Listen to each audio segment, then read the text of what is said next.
ដើម្បី download វីដេអូពី Facebook បានជាដំបូងយើងចូលទៅក្នុង Facebook តមកទៀតយើងចូលទៅក្នុងកន្លែងវីដេអូតមកយើងរើសវីដេអូដែលយើងចង់ download តមកយើងចុចកន្លែង share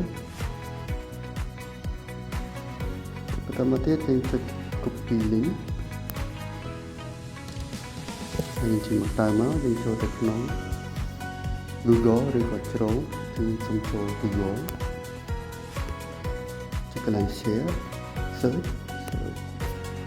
and មើលពាក្យ Facebook download វីដេអូចឹងនេះជា website ដែលយើងអាច download វីដេអូបានពី Facebook យើងចុចចូលមកតើមកយើងpass link ដែលយើងបាន copy ពី Facebook មកចុចលើចូលមកវិញ pass មកតើមកយើងចុចលើពាក្យ download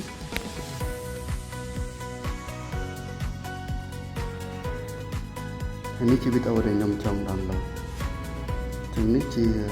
quality របស់វីដេអូចឹងអាចរើសទៅយើងចូល HD quality ឬក៏ normal quality ចឹងយើងសូមយក HD quality ព្រោះវាច្បាស់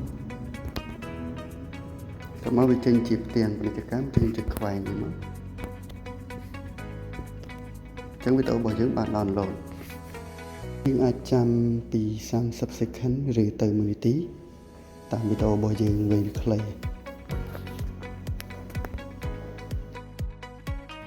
ឡូវវីដេអូយើងបាន download ពេញហើយយើងចូលទៅក្នុង gallery ចឹងយើងនឹងឃើញវីដេអូដែលយើងបាន download អរគុណដែលបានទស្សនាវីដេអូឲ្យចប់ជួបគ្នានៅវីដេអូ